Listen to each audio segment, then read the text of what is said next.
On a quiet afternoon in rural Pennsylvania, Karoline Leavitt made an unplanned stop that would touch the heart of a nation. What she discovered inside a forgotten veteran's home wasn't just heartbreaking. It was a call to action. No press, no cameras, just stories of sacrifice left to gather dust. As she stepped through those worn-out hallways, the silence told louder truths than any speech ever could. But what Karoline did next stunned the staff, moved veterans to tears, and sparked a movement that swept across the country. Stay with us, because this story will restore your faith in humanity. Karoline Leavitt had faced her fair share of tense press briefings, press conferences, and high-pressure political meetings. But nothing could have prepared her for what she was about to encounter that cold autumn afternoon in Franklin, Pennsylvania. It was supposed to be just another stop on her busy schedule, a quick visit to a local veterans' home. A part of her mission was to understand the challenges faced by America's forgotten heroes.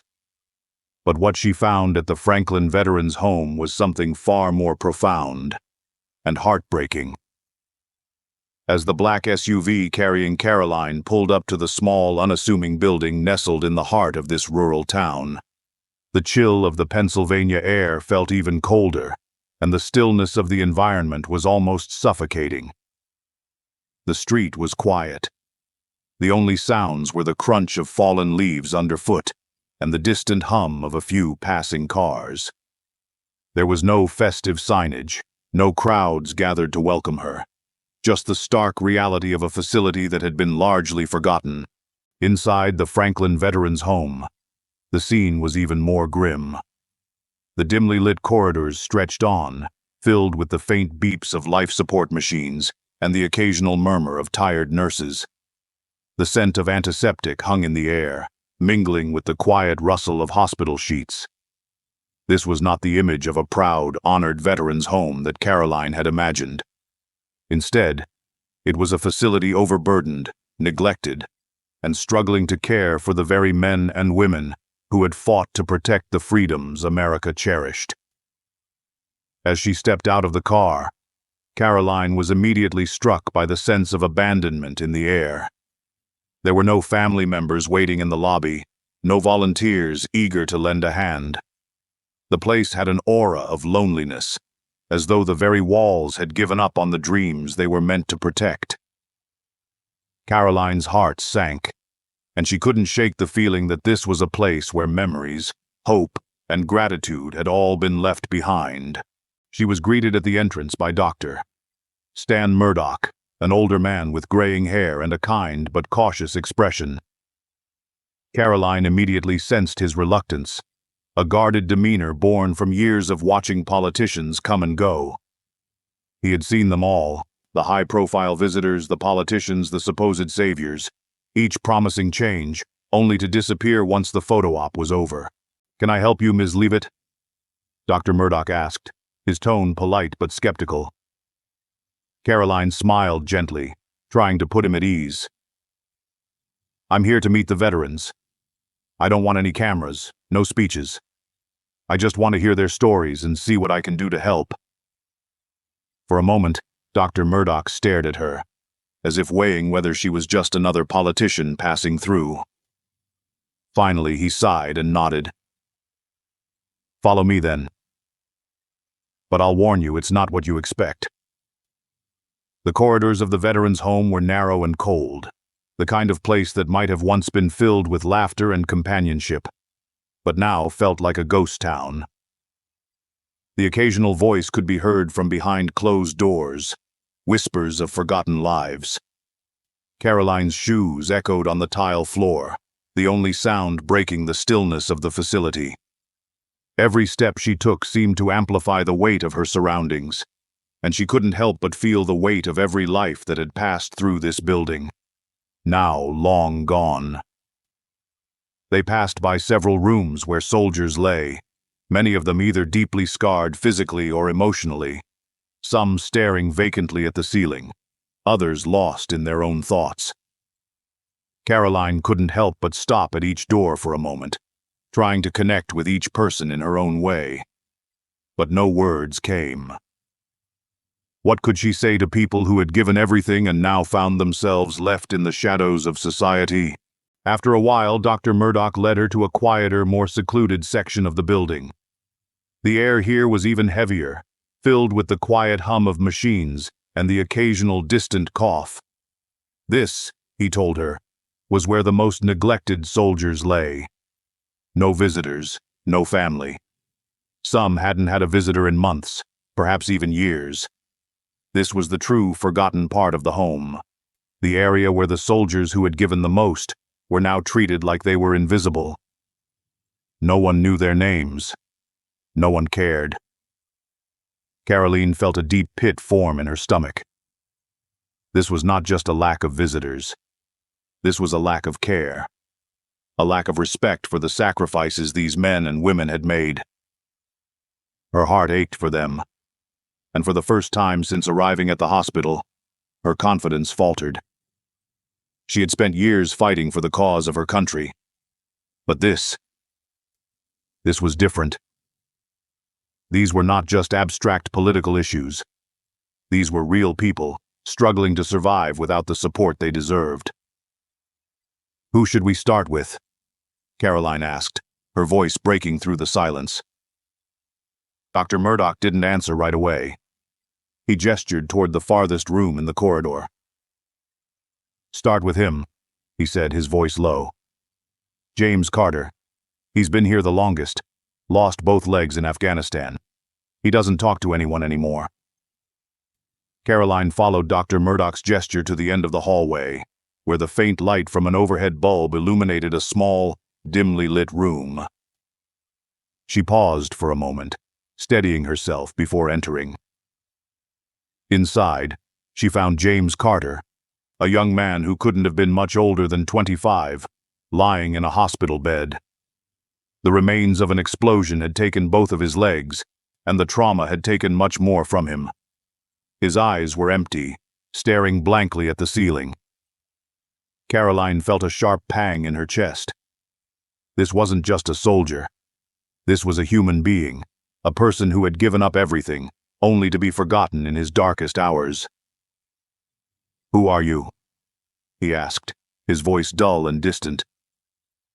"Another person here to pity me?" Karoline sat beside his bed, her face soft yet resolute. "I'm Karoline Leavitt," she said gently. "I'm not here to pity you. I'm here to hear your story, if you're willing to share it." For a long moment, James stared at her, skepticism and pain reflected in his eyes. He sighed heavily and looked away, his gaze unfocused. "Nothing worth hearing," he muttered. "I lost everything. My legs, my friends, my life." But Karoline refused to back down. She leaned forward, locking eyes with him. "You're not a burden," she said, her voice steady. "You're a hero, and your story matters. Let me hear it." In that moment, Karoline Leavitt made a vow to fight for those who had been left behind, to make sure their voices would no longer go unheard. What happened next would not only change the lives of those at Walter Reed, but it would ignite a movement that would sweep across the country. The farther Karoline Leavitt walked into the Franklin Veterans Home, the heavier the silence grew. It was no longer just a forgotten building. It had become a place of quiet suffering, where dignity eroded slowly with each passing day. After her initial encounter with Dr. Stan Murdoch and the heartbreaking sight of James Carter, she knew she couldn't leave. Not now. Not with so many stories still buried within these walls. And what she discovered next would stay with her forever. Dr. Murdoch led her to a small, modest room at the end of another dim hallway. The sign on the door read simply, "C. Jennings." Inside, the walls were bare, the light dim, and the air unusually cold. Sitting by the window in a thin gray sweater was an elderly woman with trembling hands, her eyes fixed on the barren trees outside.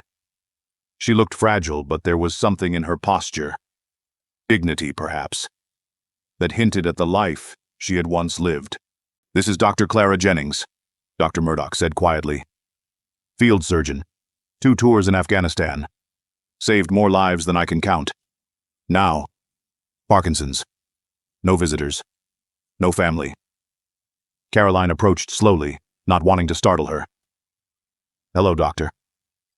"Jennings," she said softly, kneeling beside the chair. "I'm Karoline. I heard you served in Afghanistan." Clara's hands twitched as she turned, her gaze cloudy but piercing. "That was a long time ago," she replied, her voice brittle. "Long enough that no one remembers." Karoline took a slow breath. "I want to remember.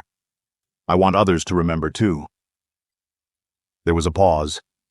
Then, with the slightest hint of a smile, Clara whispered, "I used to stitch men together in tents, under mortar fire. Sometimes I stitched with shaking hands, but I didn't stop." Karoline swallowed hard. She didn't interrupt. She let Clara speak, about the wounded soldiers, about the long hours without sleep, about the guilt that followed her home when she couldn't save them all. The stories were raw, almost unbearable. Karoline glanced around the room. No medals on the wall, no photos, no reminders that Clara Jennings had once held life and death in her trembling hands. "Do you have any family?" Karoline finally asked, though she knew the answer. "No," Clara said, eyes still on the trees. "My husband died in '98. No kids. No one's come by in years."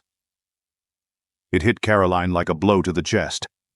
A woman who had served this country, saved lives under fire, was now left to fade away in silence. Not even a card. Not even a phone call. Karoline thanked Clara quietly, touched her shoulder gently, and followed Dr. Murdoch out. But the pain of that visit clung to her like frost. "There's someone else you should see," Dr. Murdoch said. "But he doesn't talk." They stopped at a door labeled H. Knox. Dr. Murdoch hesitated before pushing it open. The room was dark, curtains drawn. A single lamp cast a low, yellow glow across the space. In the corner sat a man, stiff, stone-faced, eyes blank, his arms folded tightly, as if holding himself together. His name was Harold Knox, a former U.S. Army sergeant, once stationed in Fallujah, Iraq. Now, a shell of the man he used to be, diagnosed with severe PTSD. He hadn't spoken a word in 3 years. Karoline stepped inside quietly, the air thick with tension. She sat a few feet from him and waited. No grand gestures, no political speeches, just her presence, her silence, her attention. Minutes passed. Then softly she asked, "Has anyone come to visit you, Sergeant?" Stillness. Then a barely audible whisper from the man who had been mute for years. "No one." 2 words, but they landed like thunder. Karoline felt the heat rise in her chest. Not from the room, but from the shame that this man, a soldier who had risked everything, had been left in the shadows, voiceless, nameless, forgotten. She leaned forward, her voice unwavering. "Well, you're not alone today. And I promise you, Sergeant Knox, this silence ends now." He didn't look at her, but she saw it. A flicker. The smallest twitch in his jaw, a sign that something inside him had heard her. As Karoline stepped out into the hallway again, her heart was pounding. Not from fear, but from fury. How had a nation that prided itself on honoring its heroes allowed this to happen? A decorated combat surgeon reduced to a number on a door.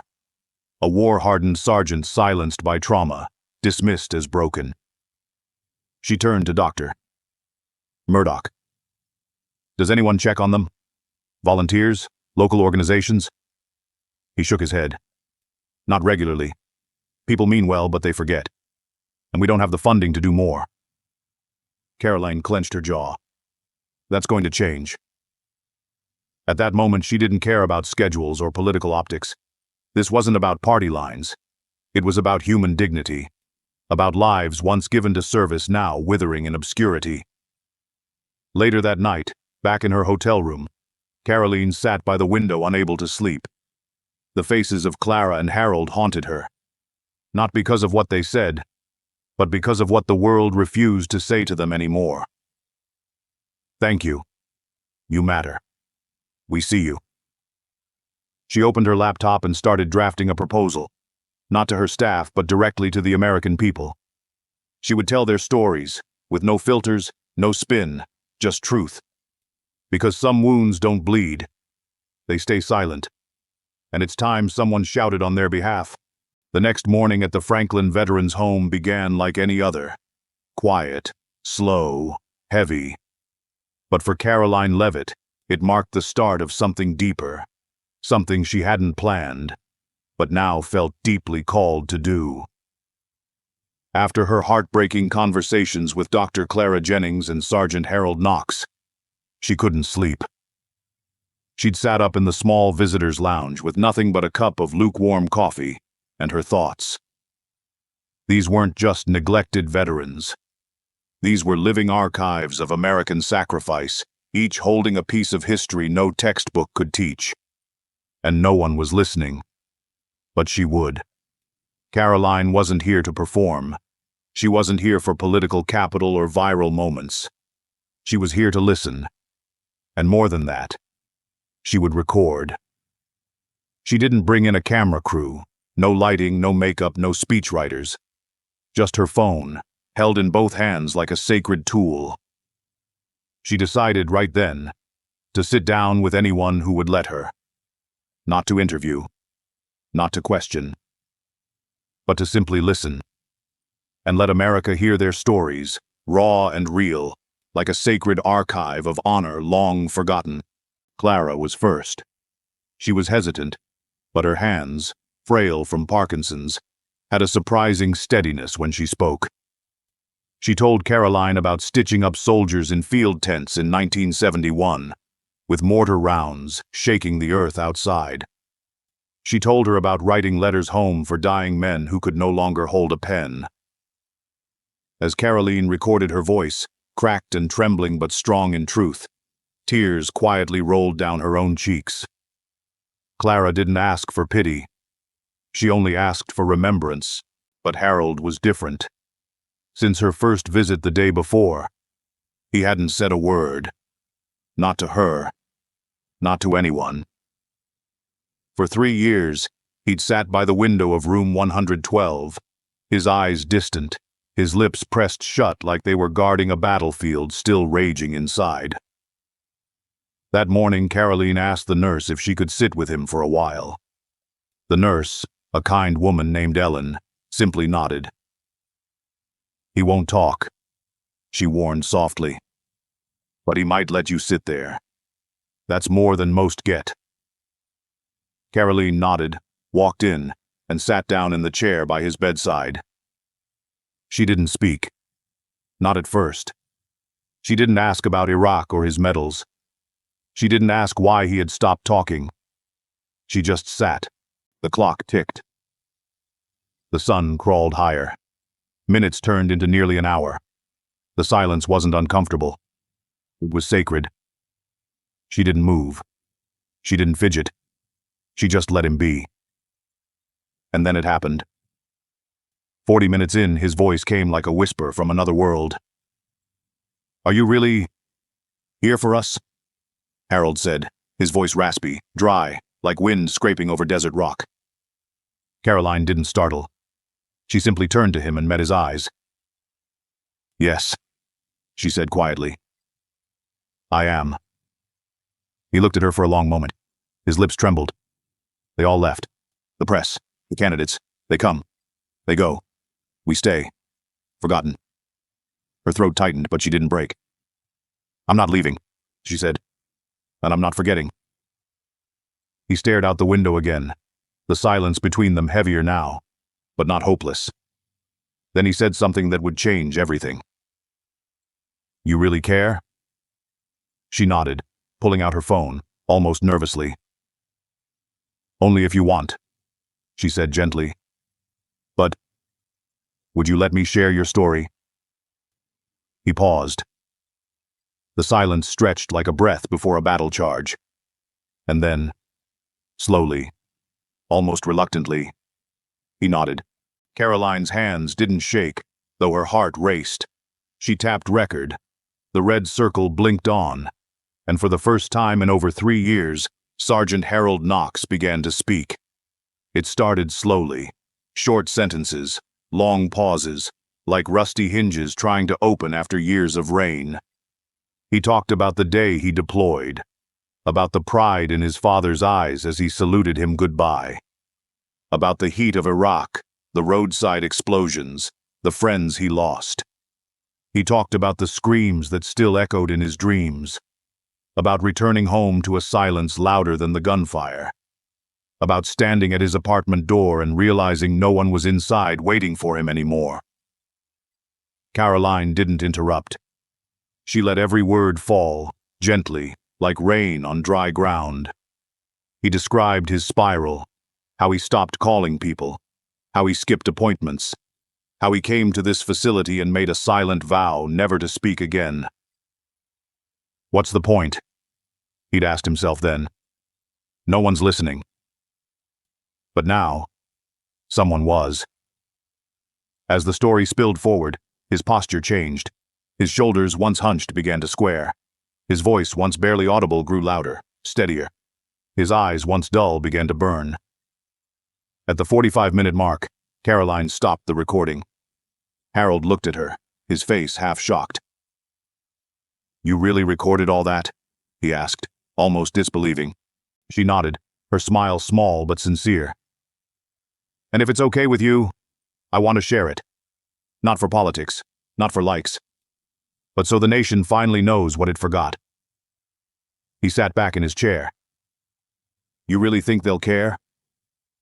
She leaned forward, her voice low but firm. "They will, if we speak loud enough."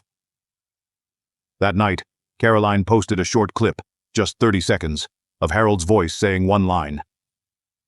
"We didn't stop being soldiers just because the war ended." She added a caption.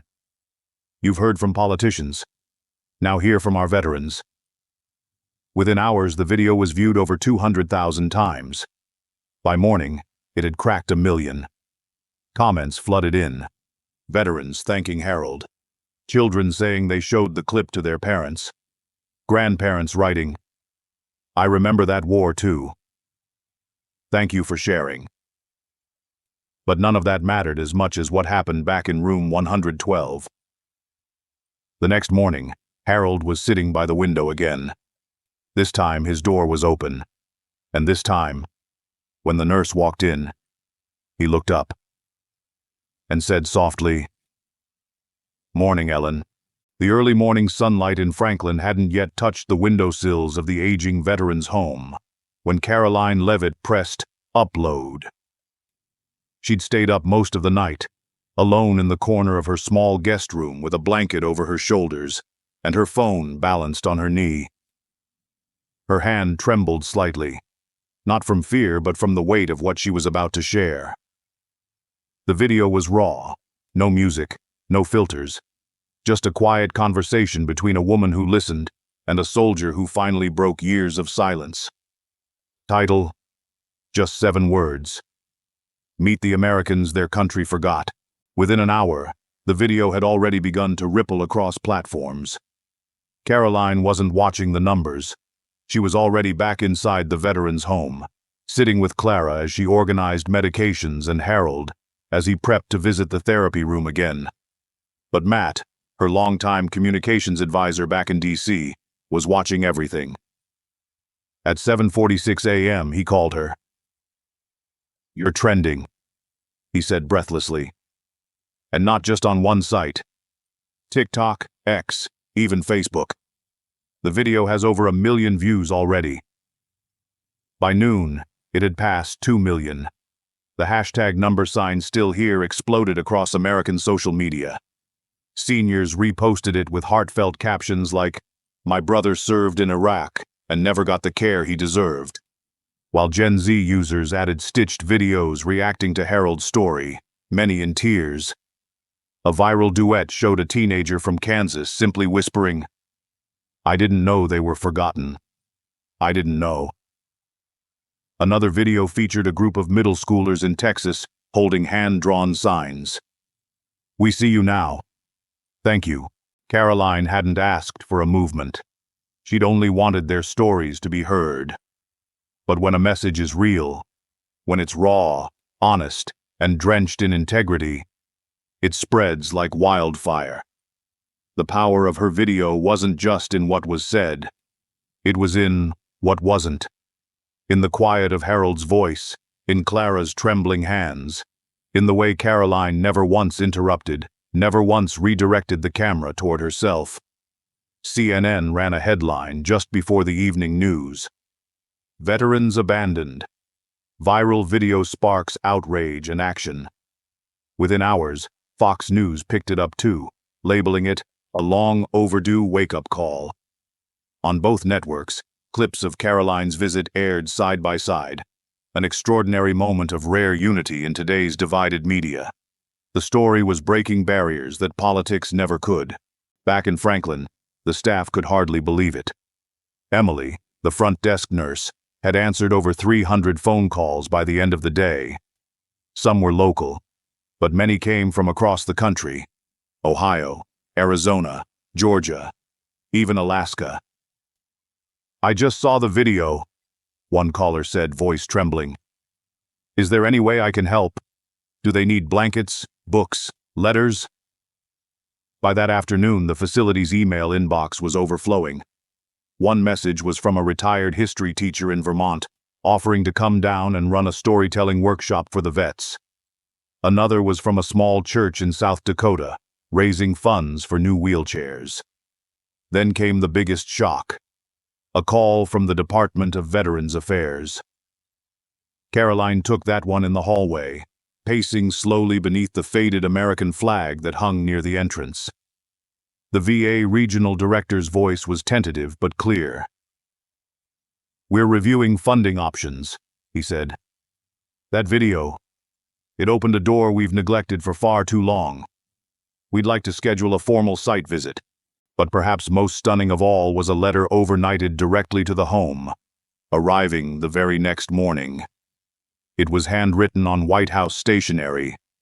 It wasn't from an aide. It was from the president himself. "We saw what you saw, Ms. Leavitt," it read. "Thank you for giving a voice to those we too often overlook. We're listening."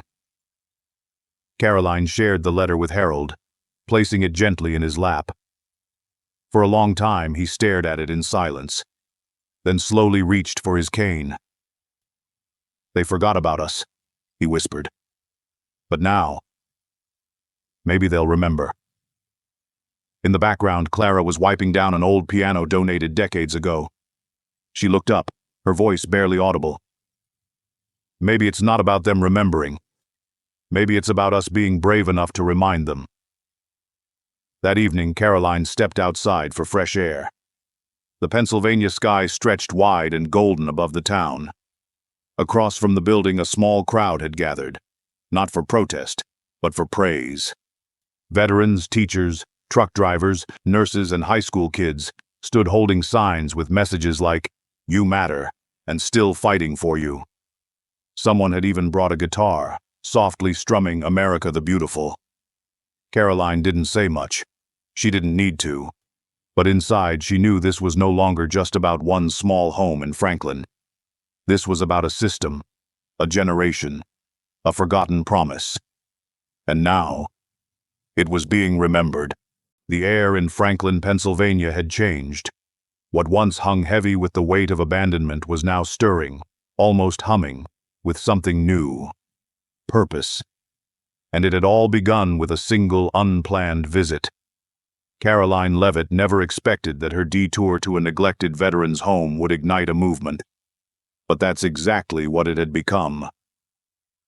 From Dr. Clara Jennings' trembling hands to Sergeant Harold Knox's long-awaited voice, their stories had touched something deep in the American conscience and in Karoline's heart. Back in Washington, D.C., the momentum only grew. After the first viral video from her hotel room, where Karoline recounted the visit to Franklin and told the stories of Clara and Harold with raw, unfiltered emotion. Calls began pouring in, not from journalists, but from veterans, their families, volunteers, and donors. People weren't just listening, they were ready to act. And so, just weeks later, a banner was quietly raised outside the newly repainted Veterans Facility in Franklin, the Clara Project, in honor of the forgotten who should never be. What started as Karoline's promise to one woman had become a national initiative, backed by private donors, small business owners, and everyday Americans who mailed in checks with handwritten notes like, "For Dr. Jennings," or "In memory of my dad who served in Vietnam." The Clara Project was born, not as a government program, but as a grassroots revival of respect. Karoline returned to Franklin for the reopening ceremony. The transformation was staggering. The once dull building had been repaired, painted in soft, welcoming colors, and surrounded by blooming spring flowers. Inside, the hallways no longer echoed with silence. They were filled with the sound of music therapy sessions, gentle conversation, and the occasional burst of laughter. A new wing had been added, the Memory Archive Room, where veterans could record their life stories for future generations, ensuring that no sacrifice would fade with time. Dr. Clara Jennings, though still battling Parkinson's, now had a bright new room filled with sunlight, warmth, and companionship. A rotating team of college volunteers had taken to visiting her daily, fascinated by her stories from the front lines, scribbling down her memories, and even creating a short documentary about her life. When Karoline walked in, Clara smiled, not the faint, distant smile of their first meeting, but a full, radiant one. "They remember now," Clara whispered. "They remember." Karoline nodded, her throat tight with emotion. "They always should have." But perhaps the most heart-stirring moment came later that afternoon, when Karoline was guided to the refurbished rec hall. There, standing beside a small group of younger veterans, most in their late 20s and early 30s, was Sergeant Harold Knox. No longer silent, no longer withdrawn. He was speaking, firmly, clearly, leading a peer-led training session titled "Rebuilding the Warrior Spirit." In his steady voice, Harold guided the men through breathing exercises, shared his own story, and emphasized the value of mental resilience after service. "We didn't just serve together," he said. "We heal together too." His words echoed with hard-earned wisdom, and none in the room doubted that he'd become their leader. Quiet, humble, but unbreakable. Karoline stood in the back, unnoticed at first. But Harold caught her eye mid-sentence. He paused, then smiled. "Everything we're doing here," he said, gesturing around the room, "started with someone who listened. Really listened. When no one else did." The group turned to see her, and in that moment, applause broke out. Spontaneous, deep, honest. Karoline, ever composed in Washington's press rooms, felt tears rise uninvited, not from sadness, but from fulfillment. Justice, in this small town, had finally found its place. As the Clara Project gained national recognition, Karoline and her team worked tirelessly to replicate the model. Within months, partnerships were formed with 6 other underfunded veterans' homes across the country. From West Virginia to New Mexico, buildings were being restored, story rooms were installed, and veteran-led mentorship programs launched. Young veterans, inspired by Harold's example, began returning to speak at community events, bridging the generational gap that had long divided them from their older brothers and sisters in arms. The initiative expanded to include mobile therapy vans, dental care units, and scholarships for children of wounded veterans. And every location carried the Clara Project seal, a small, silver emblem with a phoenix rising, representing not just survival, but resurgence. Media outlets across the country picked up the story, but Karoline insisted on keeping the narrative centered on the veterans. "This isn't about me," she told CBS News during a Sunday feature. This is about people like Clara and Harold, whose lives still matter, even after the headlines have moved on. By July, the project had raised over $9.4 million, not from major corporations, but from regular Americans, grandparents, veterans, teachers, who mailed in $25 checks with handwritten notes saying, "I wish someone had done this for my brother." One letter, sent from Kansas, read, "You've restored my faith in what leadership can be. Thank you for honoring our people." And as for Karoline, something inside her had shifted forever. In a letter to her husband, she wrote, "This isn't just a policy project. It's become something deeper. We've touched lives, not with slogans or politics, but with presence, with remembering, and with love. I'll never go back to seeing veterans' care as a side issue again." 1 year after her unplanned stop in Franklin, Karoline stood once again at the entrance of the veterans' home. The American flag waved in the summer breeze, and beneath it, families gathered, children ran in the grass, and a small brass band played "America the Beautiful." Dr. Murdoch stood beside her, this time smiling wide, his voice warm. "You did it," he said. Karoline shook her head gently. "They did it. We just gave them the room to rise." As the sun set over Franklin, illuminating the new Clara Project sign in a soft golden hue, Karoline knew the truth. This wasn't just a success story. It was a resurrection. And somewhere deep inside, she understood that Clara's name, Harold's voice, and the spirit of those forgotten would now live on. Not just in memory, but in motion. 1 year had passed since Karoline Leavitt first stepped into that forgotten veterans' home in the quiet town of Franklin, Pennsylvania. What began as a simple, unscheduled visit had since grown into a national wave of awareness, funding, and respect. But now, under the golden light of Memorial Day morning, Karoline returned, not with cameras, not with speeches, but with something deeper: gratitude. The town had changed. The old, faded buildings now wore coats of fresh paint, red, white, and blue banners fluttered gently in the breeze, and the once empty front lawn of the Clara Veterans Home was filled with folding chairs, people standing shoulder to shoulder, and the warm hum of a brass quartet tuning up. There was no empty silence here anymore. Only life. The kind born from stories finally being heard. Karoline stepped out of her car, wearing a modest navy blue dress and her signature American flag pin. She wasn't here as a press secretary today. She wasn't here to make headlines. She was here as a witness to what had changed, and more importantly, to what had endured. She moved through the crowd quietly, pausing to shake hands, nodding respectfully to family members holding photos of loved ones who had served. As she neared the front of the gathering, her eyes landed on a familiar figure. There, beneath a white canopy adorned with fresh flowers, sat Dr. Clara Jennings. The same woman who once struggled to lift a spoon now guided young volunteers with surprising authority.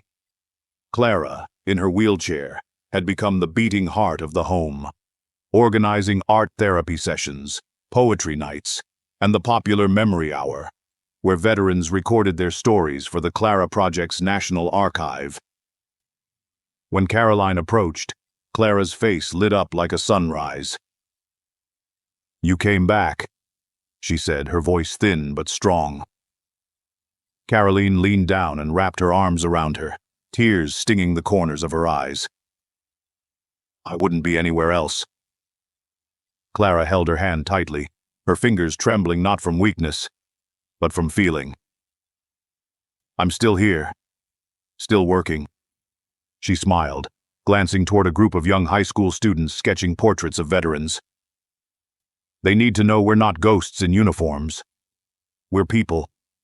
We still matter." Karoline nodded, her voice caught in her throat. "You've done more than I ever imagined. You didn't just share your story, you gave others the courage to share theirs too."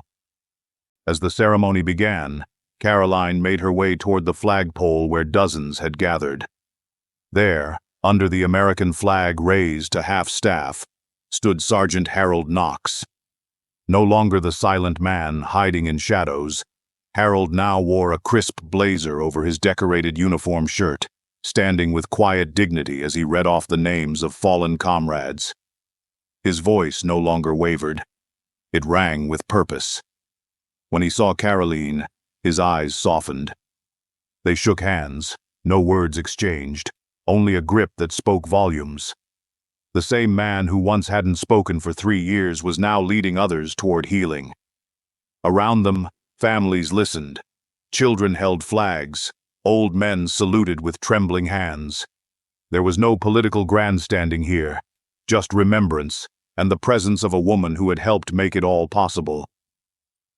After the last trumpet note faded and the crowd rose from their moment of silence, Clara was wheeled forward once more. The director of the home handed her a small microphone, but Clara waved it off. "I don't need that," she smiled. She turned toward Karoline, her eyes glistening. "You didn't come here for votes. You didn't come for photos," Clara said, her voice fragile yet unbreakable. "You came when no one else did. You listened. You stayed. You reminded us, and the whole country, that we're not forgotten, that we're still here, still alive." The crowd went still. No applause. Just the sound of wind moving through the trees and the weight of truth sinking into every heart present. Then Karoline stepped forward. Her voice was low, but full of reverence. "Clara, Harold, and every veteran here, you've given far more to this country than I ever could. I came here to listen, but I leave every time having learned something more." She paused, looking at the sea of faces. In a world moving so fast, we forget that the most revolutionary act is to stop and listen. That's how we honor the sacrifice.